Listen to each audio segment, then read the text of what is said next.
그런데 왕들의 이야기를 다루고 역사 이야기를 다루고 있지만 이 열왕기서는 아주 특별한 주제를 다루고 있는 굉장히 중요한 말씀입니다.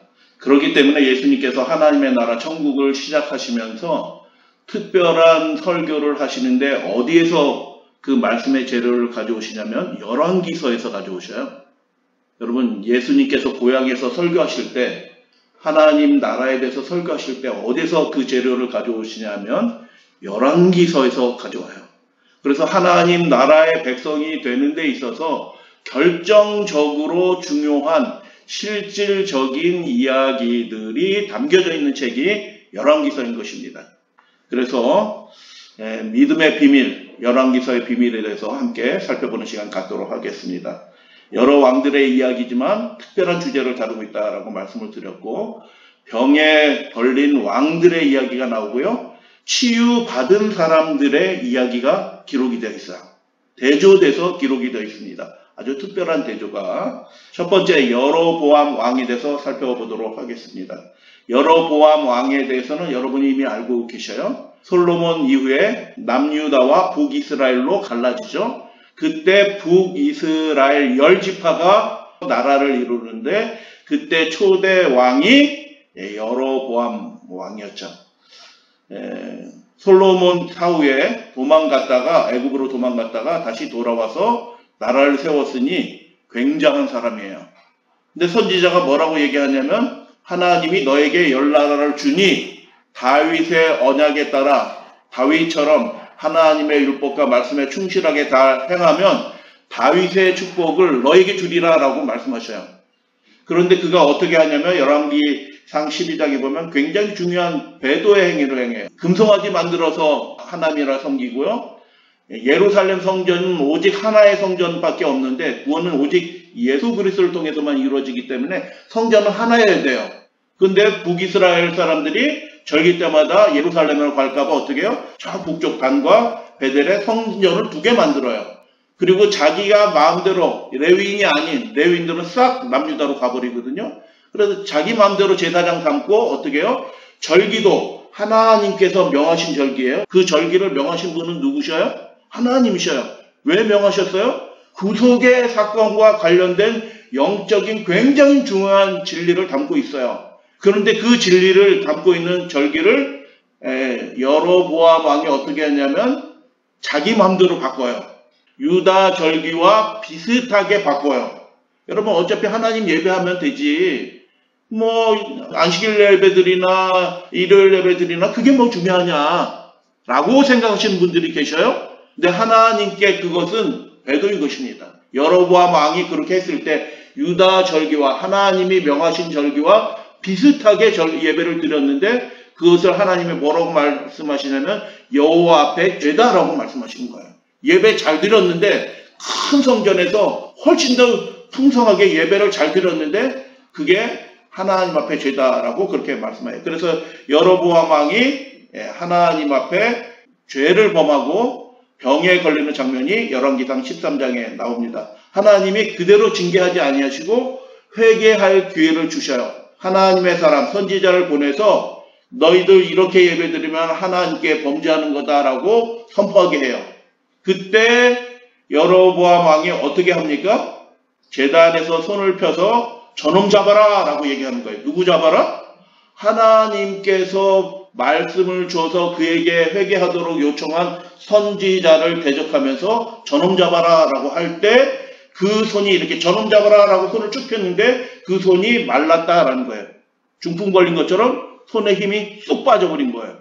하나님의 말씀과 그분을 대적하게 되면 그 사람이 하나님의 징계를 받는다는 것을 이 왕의 이야기를 통해서 보게 된 것입니다. 첫 번째 교훈은 이것입니다. 하나님의 말씀을 대적하고 회개하도록 요청하는데 그것을 거절하면 하나님이 진노하셔요. 왜냐하면 그 사람은 한 개인이 아니라 왕이에요. 왕이 똑바로 믿지 않으면 그 백성들이 어떻게 해요? 다 엉뚱한 길로 가는 거예요. 그래서 바울이 많이 선생되지 말라라고 얘기해요.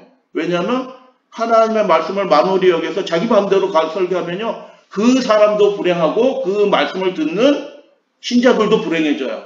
그래서 여러분 왕의 역할은 제일 중요한 역할은 하나님의 말씀을 올바로 증거하고 가르치는 게 왕의 가장 중요한 역할이었어요.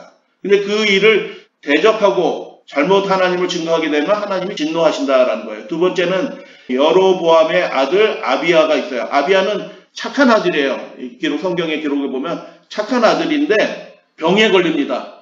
병에 걸렸으니까 어떻게 해요? 하나님께 기도하면 돼요. 하나님, 제가 이렇게 잘못된 예배 계속 드리고 하나님의 말씀이 아닌데도 불구하고 계속 백성들을 엉뚱하게 가르치고 있는데 하나님, 제가 회개합니다 하고 그가 잘못을 회개했으면 하나님이 말하지 않더라도 그 아들 아비야가 병에서 나았을 거예요.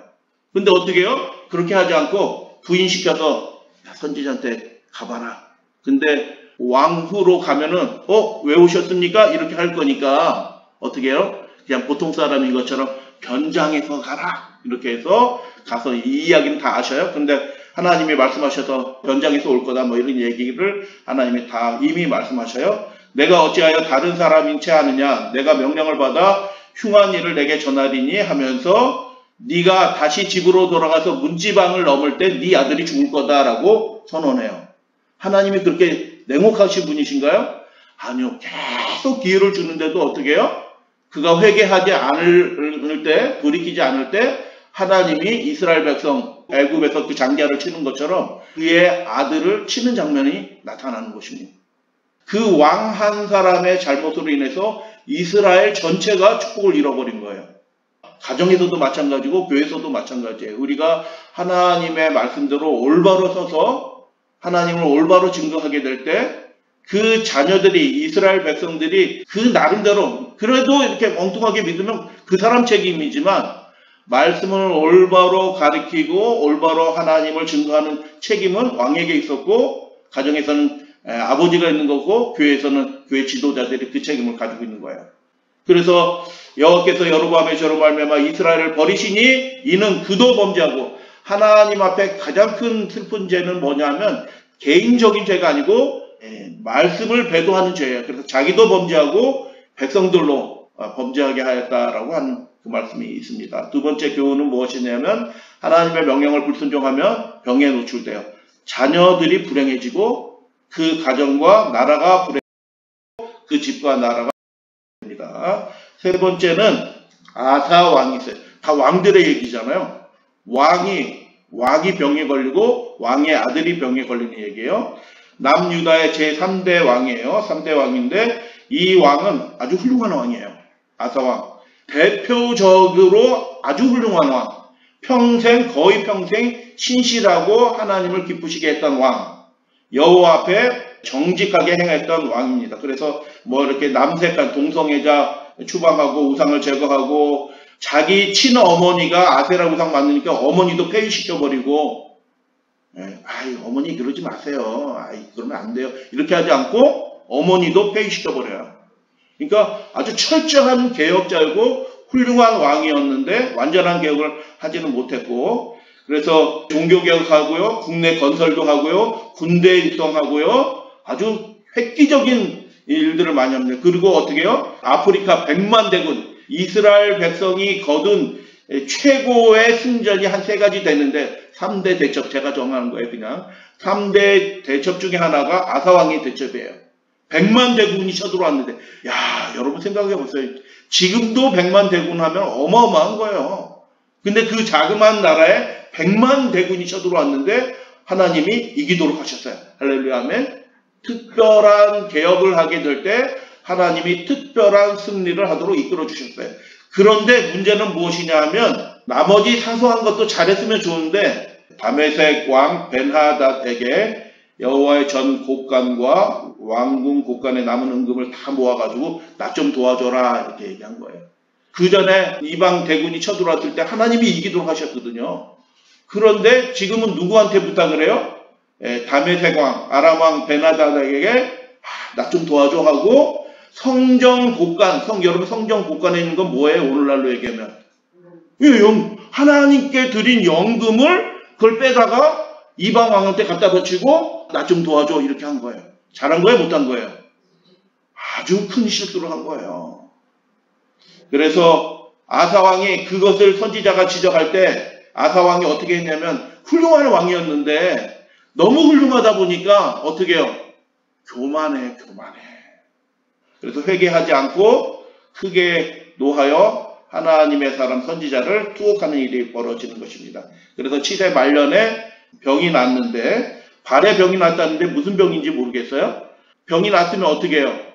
하나님께 구하면 되죠. 하나님 잘못했습니다 하고 구하면 되는데 영적으로 타락하기 시작하니까 여러분 중요한 문제가 생겼는데도 불구하고 하나님께 구하지 않는 사람이 되는 거예요. 여러분 시작은 굉장히 창대하게 시작했는데 그 인생 말년에 어떻게 해요? 너무 교만하다 보니까 하나님을 의지하지 않게 되는 거예요. 하나님의 선지자가 그의 잘못을 이렇게 징책할 때 그 선지자에게 노하여 선지자를 옥에 가두었다라고 그렇게 말씀하고 병이 들었지만 여호와께 구하지 않았다. 그의 영적인 상태를 보게 되는 것입니다. 세 번째 우리 교훈을 얻게 되는데요. 하나님을 의지하지 않고 사람의 지혜를 따라 행하면 하나님께 구하지 않으면 어떻게 되냐 하면 그 지혜로운 결정처럼 보였던 그 일이 오히려 그 집에 그 나라에 무한이 되는 것입니다. 그리고 결정적인 문제는 무엇이냐면 하나님과 점점 멀어져서 중대한 문제가 생겼는데도 하나님께 구하지 않는 사람이 되는 거예요. 자, 네 번째로 아하시야 왕입니다. 아하시야 왕인데 아하시야 왕은 북이스라엘의 8대 왕입니다. 아합과 이세벨의 아들이에요. 아합과 이세벨은 아시죠? 그 아들이니까 악한 왕이에요. 여호와의 보시기에 악을 행하고 열왕기하 1장에 보면 이런 얘기가 있어요. 아합이 죽은 후에 모압이 이스라엘을 배반하였더라. 아하시야가 사마리아에 있는 사마리아는 수도죠. 그의 다락 난간에서 왕궁에서 다락 난간에서 떨어져 병들었다라고 얘기합니다. 떨어져서 뭐 골절을 입었든지 뭐 이렇게 한 거예요. 병들었는데 병들었으니 어떻게 해요? 자기 잘못, 부친의 잘못 회개하고 자기네 잘못 회개하고 해서 하나님께 구하면 돼요. 여러분 하나님은 구하면 반드시 응답하셔요. 자비로우신 분이시거든요. 그의 긍휼하심이 무한하신 분이시거든요. 반드시 들어주시는데 그가 어떻게 해요? 에그론 신, 블레셋의 신이에요. 에그론 그 성읍이 있는데 그 에그론 사람들이 섬기는 신, 그 바알세불이라고 얘기하는데 바알세불을 철자를 조금 바꿔서 조롱하는 거예요. 바알세불에게 물으러 가느냐? 하나님의 사람이 그에게 이렇게 증거를 하는 것이죠. 반드시 죽으리라 라고 말씀하였고 그가 하나님께 구하지 않았을 때 어떻게 해요? 하나님께서 손을 떼서 그 문제로 인해서 죽게 된 것입니다. 여호와의 말씀대로 그가 죽었다라는 것입니다. 네 번째 교훈은 이것입니다. 우리 인생에 문제가 생길 수 있고 잘못도 할 수 있어요. 그때 어떻게 하면 되냐면 하나님께 구하면 돼요.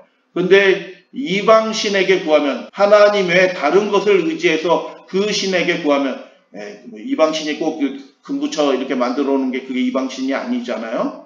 하나님을 대신하여 높아진 모든 것들이 신이에요. 이방 신이에요. 이방 신에게 구하면 그가 죽음을 당한다, 회복하지 못하게 된다라는 것을 보게 됩니다. 다섯 번째는 아사랴 왕이에요. 유다 왕 아마샤의 아들이고 16세에 즉위하였고 이 왕도 굉장히 특별한 왕입니다. 군대 조직하고 블레셋과 싸움에서 대승을 하고 그 블레셋 주요 도성을 점령하고 암몬 사람과 여러 종족들로부터 공물을 받아요.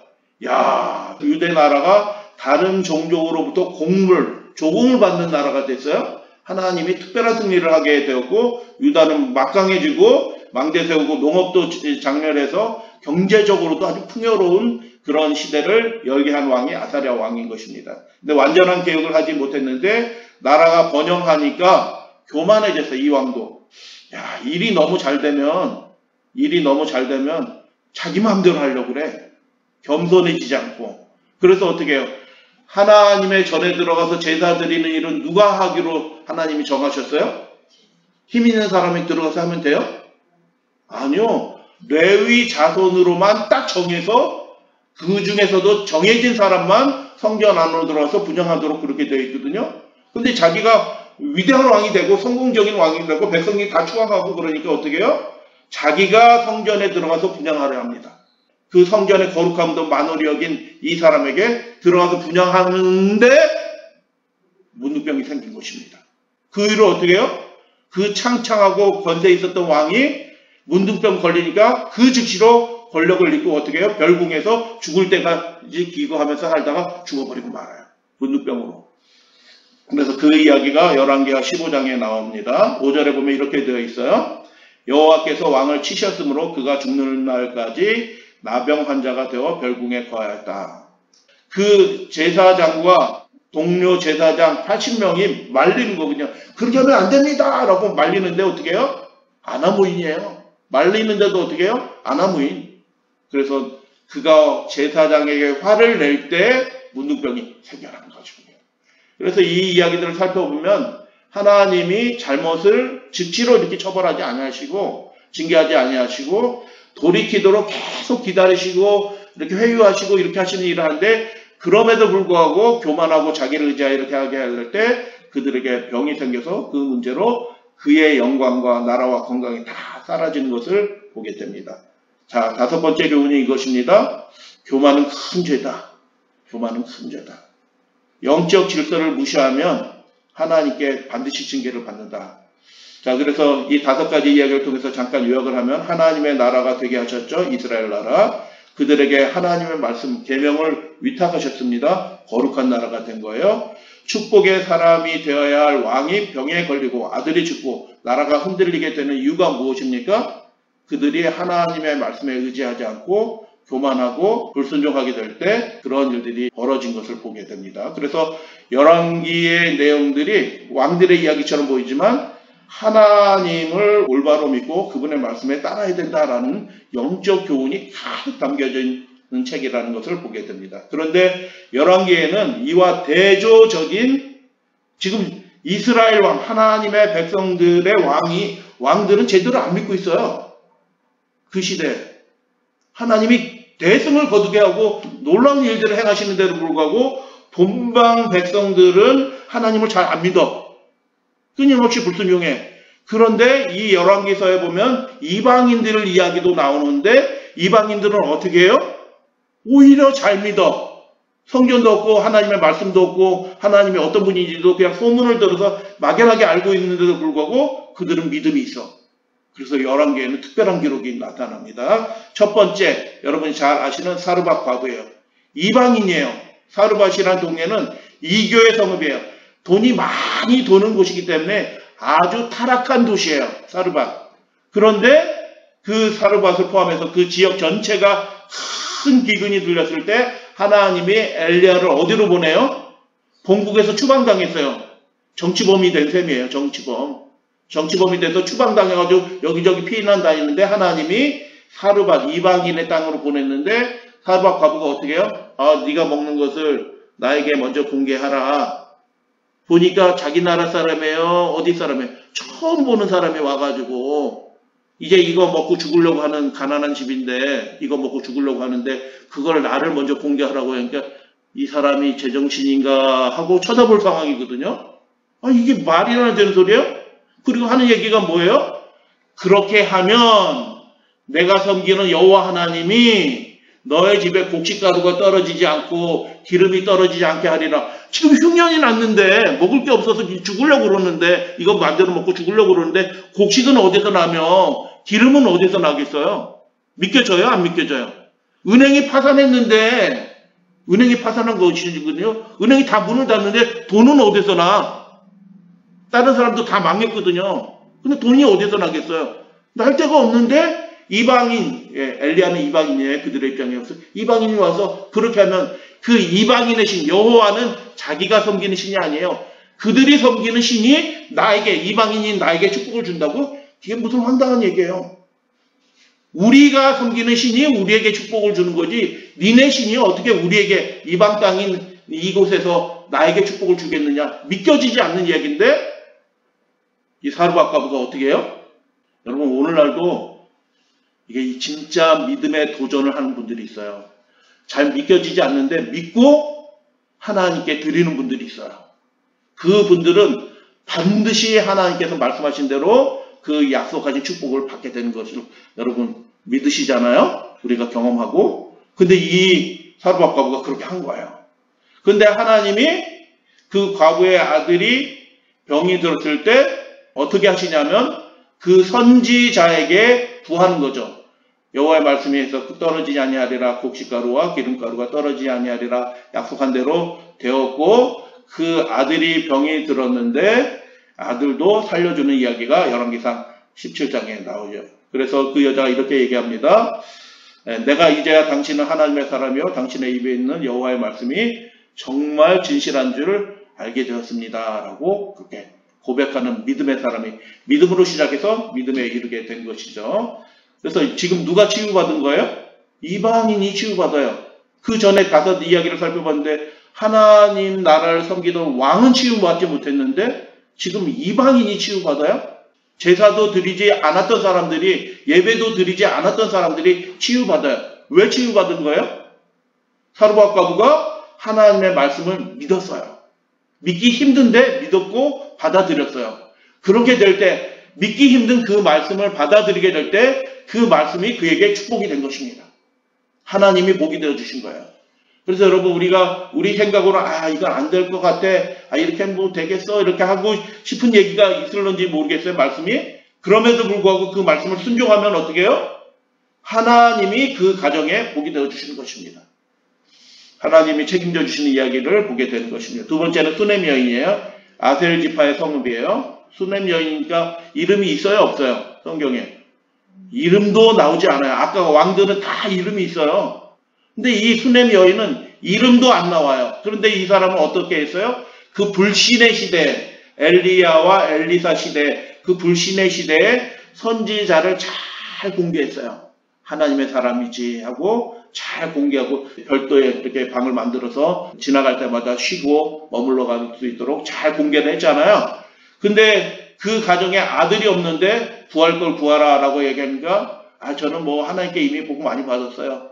만족한 사람이거든요. 근데 선지자가 아들을 위해서 기도할 때 그가 아들을 얻게 됐고 무장 가정에 아들이 생겼죠. 아들을 낳았더라라고 얘기했는데 그 아들이 자라나서 추수할 때쯤 됐는데 아버지 따라 나가서 들에서 이렇게 일하다가 아빠 머리 아파 하다가 죽었어요.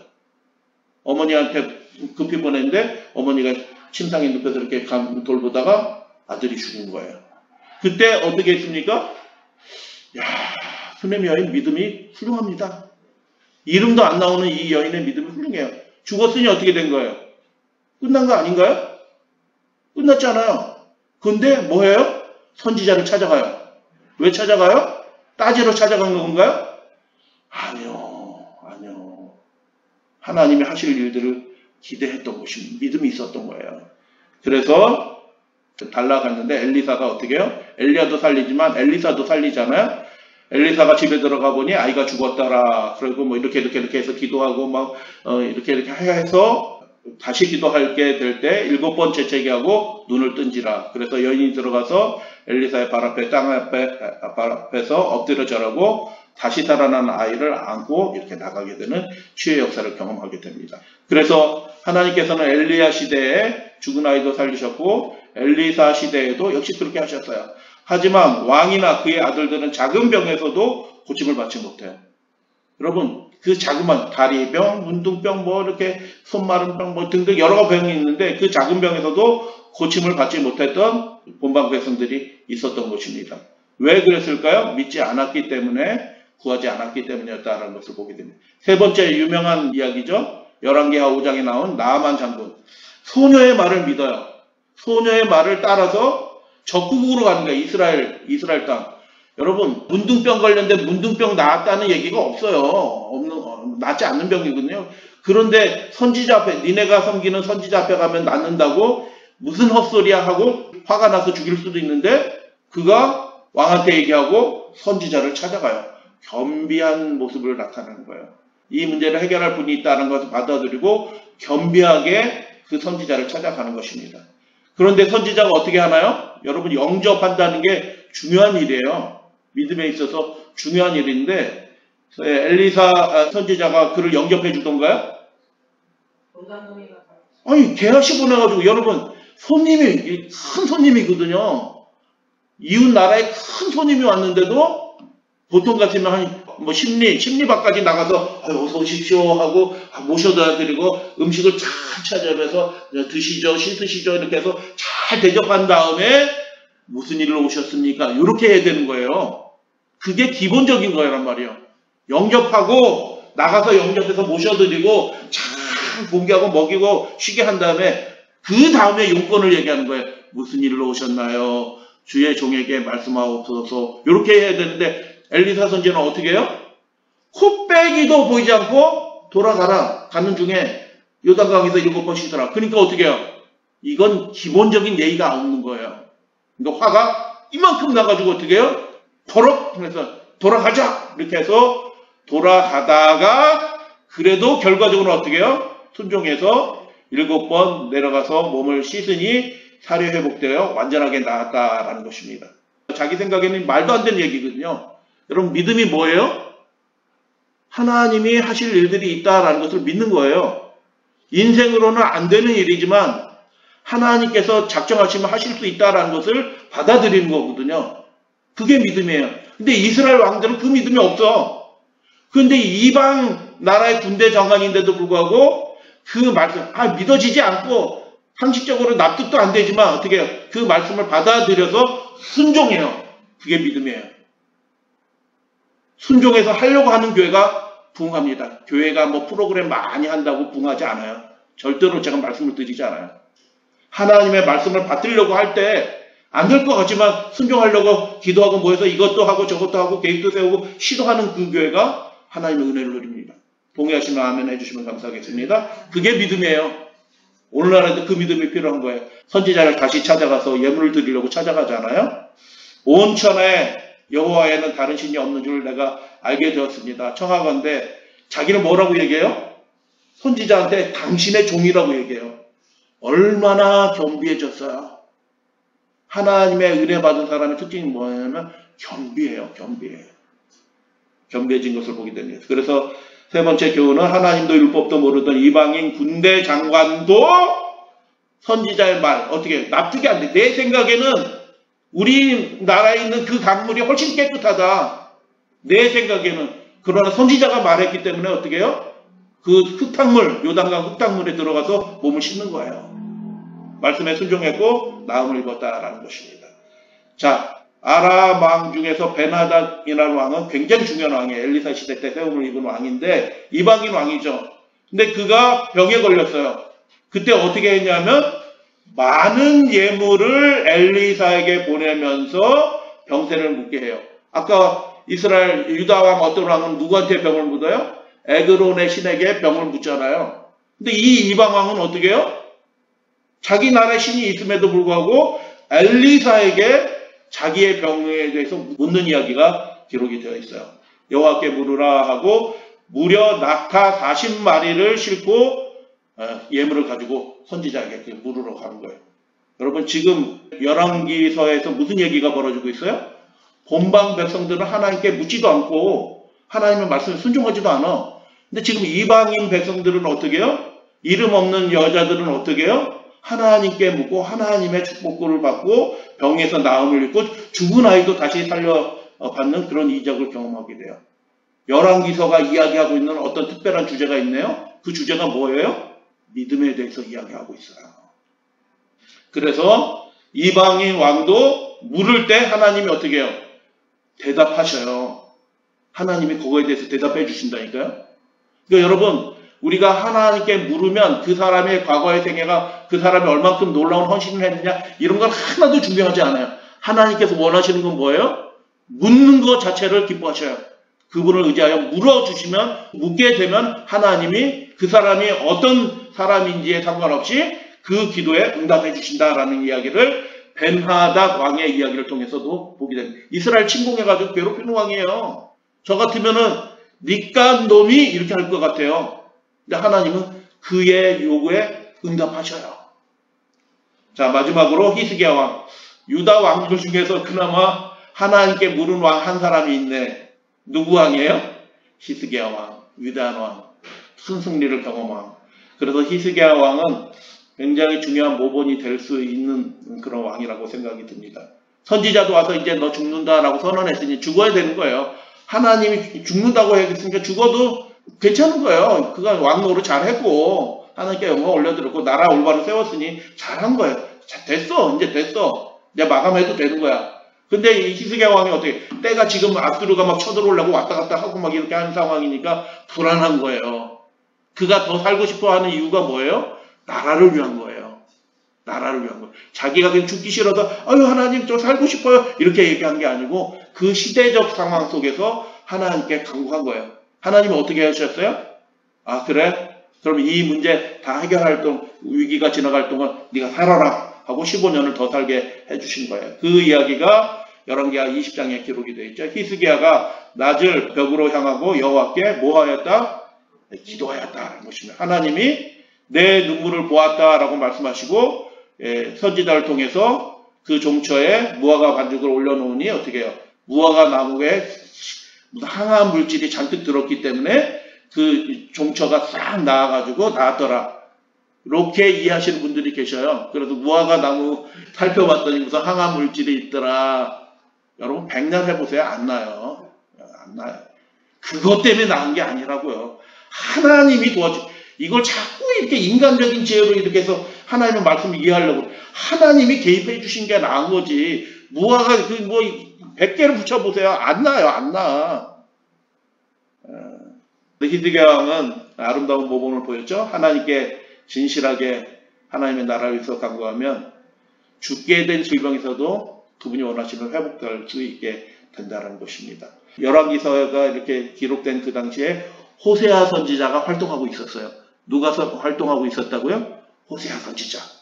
근데 호세아가 뭐라고 얘기해요? 그 불순종의 시대, 배도의 시대, 하나님이 고쳐주시는데도 불구하고 엉뚱한 데 가서 묻고 하나님께 구하지도 않는 그런 시대, 하나님이 호세아를 통해서 이렇게 말씀해 주시는 거예요. 오라 우리가 누구에게로 돌아가자? 여호와께로 돌아가자. 여호와께서 우리를 찢으셨으나 어떻게 하실 거라고요? 도로 낫게 해주실 수 있다. 우리를 치셨으나 어떻게 해주신다? 싸매 주실 것이다. 불순종으로 인해서 문제가 생겼지만 질병을 얻었지만 하나님은 구하면 다시 회복시켜 주실 것이다 라고 그렇게 말씀하는 것입니다. 그 믿음의 사건들이 오늘날도 벌어지게 되는 것입니다. 그래서 열왕기서에 특별한 이야기가 있네요. 무슨 이야기가 있다고요? 치유 이야기, 질병에 관한 이야기가 있다. 이 열왕기서에. 근데 그 이야기가 누가 병들었더라, 죽었더라, 누가 병들었더라, 나았더라 그런 얘기가 아니고 다 무엇에 관한 이야기이다?